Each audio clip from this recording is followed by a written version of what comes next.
Yo, Juan Sebastián Elcano, Magallanes y la primera vuelta al mundo. Nota del autor. Esta novela histórica te llevará a lo más profundo de la épica expedición que cambió para siempre el curso de la humanidad. Desde las primeras páginas, Elcano, tu guía y narrador, te llevará de la mano a través de los mares inexplorados, las traiciones ocultas y las hazañas más heroicas, como si estuvieras leyendo su propio diario secreto. A través de sus ojos sentirás la intensidad de cada tempestad, el dolor de cada pérdida y la gloria de cada victoria. Serás testigo de las intrigas que amenazaron con desbaratar la expedición, de los enfrentamientos con culturas desconocidas y del sacrificio supremo de hombres que, liderados por Fernando de Magallanes, se atrevieron a desafiar los límites del mundo conocido. Descubre la verdad detrás del mito.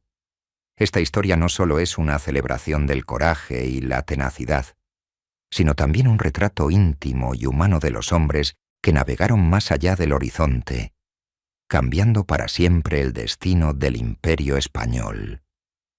Si eres amante de la historia, la aventura y el legado del imperio, esta novela te transportará a una de las gestas más extraordinarias jamás contadas.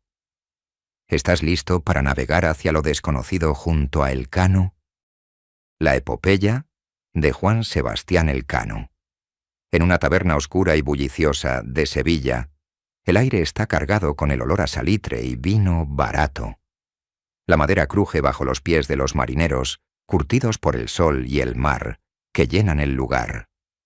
Súbitamente, se escucha el golpe de una jarra de vino contra una de las desvencijadas pero robustas mesas.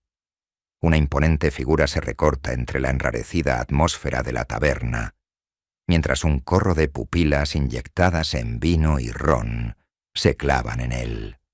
Escuchadme todos, la mayoría ya me conocéis, soy Juan Sebastián Elcano.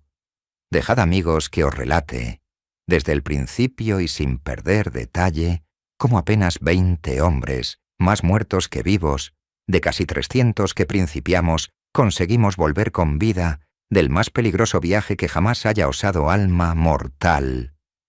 El tiempo se detuvo. Todos quedaron pasmados, ansiosos por escuchar, de boca del mismo Elcano, la mayor aventura que hayan osado los hombres. Todo comenzó en el verano de 1519. El turco había cortado la ruta por tierra hacia la especiería y los portugueses habían encontrado un paso por mar, rodeando África.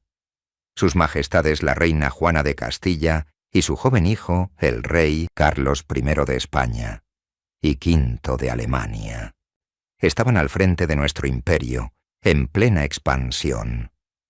Un marino y militar portugués de nombre Fernando de Magallanes había propuesto a su rey una ruta alternativa para llegar a las islas Molucas, pero por más que lo había explicado, su propuesta y persona fueron despreciadas. Al parecer, el tal Magallanes, dolido por tan reiteradas afrentas, se había presentado ante nuestro rey Carlos para ofrecerse a comandar el descubrimiento de una nueva ruta hacia la especiería. Decía haber estudiado los cálculos del almirante Cristóbal Colón y corregido sus errores. Afirmaba que, navegando hacia el oeste, se encontraba un paso que daría acceso a su majestad a las islas Molucas. El mismísimo Hernán Cortés estaba a punto de iniciar su descubrimiento y conquista del imperio mexica. España rebosaba de audaces descubridores del Nuevo Mundo, y tras la aceptación del plan de Magallanes por parte de nuestro rey, el emperador Carlos, me dispuse a formar parte de tan temeraria expedición. La aventura me emocionaba, pero no me fiaba de ese portugués, y no era el único. Nuestra expedición constaba de casi 300 hombres, entre marineros, oficiales, soldados y otros tripulantes. La mayoría de nuestros efectivos eran españoles de la península. pero también contábamos con marinería de varios lugares del imperio y de otras naciones. Además, teníamos un intérprete malayo llamado Enrique, y lo que más nos inquietaba, unos 30 portugueses. Hijos de la única potencia mundial que nos hacía sombra, nos embarcamos con provisiones para 2 años. Llevábamos mucho vino, que para nosotros era como el fuego que nos mantenía en marcha. Además, cargamos galletas, harina, queso, arroz, legumbres, carne de membrillo, miel y algunos animales vivos como vacas y cerdos. También llevábamos una gran cantidad de baratijas, cuentas, collares, telas de colores chillones y espejos, preparados para intercambiar con los indígenas que pudiéramos encontrar en nuestro camino. Ahora dejad, amigos, que os haga una pequeña confesión. Antes de embarcarme en esa expedición, había tenido problemas con la justicia porque vendí mi barco a unos genoveses. Me había enrolado en la expedición, no solo para enmendar mi falta, sino también para formar parte de una aventura que cambiaría el mundo: la partida de Sevilla. Todos en la taberna advirtieron que Elcano no solo estaba narrando su admirable epopeya, sino que la estaba volviendo a revivir. Partimos de Sevilla en agosto de 1519, cuando la ciudad aún despierta bajo la pálida luz del amanecer, con los sonidos de los barcos preparados para zarpar resonando en el aire.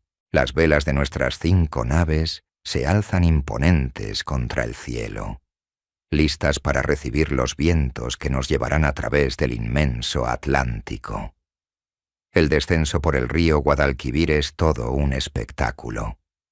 Las orillas están abarrotadas de curiosos, familiares y amigos que vienen a despedirse, conscientes de que muchos de nosotros no regresaremos. Los gritos de ánimo y las oraciones se mezclan con el ruido de las maniobras de los marineros, que trabajan con precisión para guiar nuestras naos por las aguas tranquilas del río. Alrededor todo es júbilo, pero nosotros ni siquiera sabemos qué rumbo y ruta vamos a tomar. Es más, ni siquiera tenemos la certeza de que exista la endemoniada ruta. Todos, marineros, soldados y oficiales, llevamos a cabo nuestras tareas como parte de un mecanismo perfectamente ajustado, al tiempo que vamos inmersos en nuestros pensamientos, nuestras familias, el temor a lo desconocido, nuestras esperanzas de prosperidad. Observo a Magallanes, atento a todo, dando órdenes sin descanso, sin permitir la más mínima indisciplina, como si intuyera que, al menor error, su capitanía iba a ser puesta en entredicho. No me equivoqué al juzgarlo como un militar extremadamente aferrado a la disciplina. No es de los que dejan pasar la más nimia insubordinación. Fernando de Magallanes ha sido naturalizado como súbdito de Su Majestad Católica, el rey Carlos, en 1518, tornándose en uno de los nuestros. Pero a pesar de esto, la mayoría le seguimos viendo con recelo por su origen portugués. Además, digamos que su carácter huraño y autoritario no le granjea el favor de la tripulación. El rey Carlos I ha decidido nombrar a Juan de Cartagena como supervisor para vigilarle de cerca. Aunque oficialmente Magallanes tiene el mando, en la práctica debe rendir cuentas a Juan de Cartagena. Al llegar a Sanlúcar de Barrameda, se hace evidente que nuestra partida será más compleja de lo esperado. Magallanes y el resto de oficiales deciden demorar un mes en este puerto, no solo para completar los preparativos finales, sino también como una estrategia deliberada para despistar a los espías portugueses que nos acechan, siempre atentos a cualquier oportunidad para sabotear nuestros planes. Durante nuestra estancia en Sanlúcar, los de la tripulación somos asediados por todo tipo de inquietantes insinuaciones. Los rumores sobre los verdaderos planes de Magallanes, las tensiones entre nosotros y la desconfianza hacia los portugueses crecen día tras día. El liderazgo de Magallanes se ve continuamente puesto a prueba, y la figura de Juan de Cartagena como supervisor añade más leña al fuego de la desconfianza. Las disputas son constantes. Uno de los temas más candentes es la ruta que seguiremos. Magallanes insiste en mantener el curso hacia el sur para encontrar el ansiado paso hacia la especiería. Pero muchos de nuestros oficiales españoles, acostumbrados a rutas más convencionales y menos arriesgadas, se muestran escépticos. Juan de Cartagena, en particular, cuestiona abiertamente las decisiones de Magallanes en todas las reuniones. Cada objeción es recibida por el portugués como una nueva humillación. Al presenciarlo, me pregunto cuánto tardará en prender la corta mecha del capitán. La asignación de raciones y suministros es también motivo de controversia. Magallanes, meticuloso en su planificación, establece cuotas estrictas para asegurarse de que tengamos suficiente para el largo viaje. Sin embargo, algunos marineros y oficiales, acostumbrados a una mayor cantidad de rancho, se oponen airadamente a estas restricciones.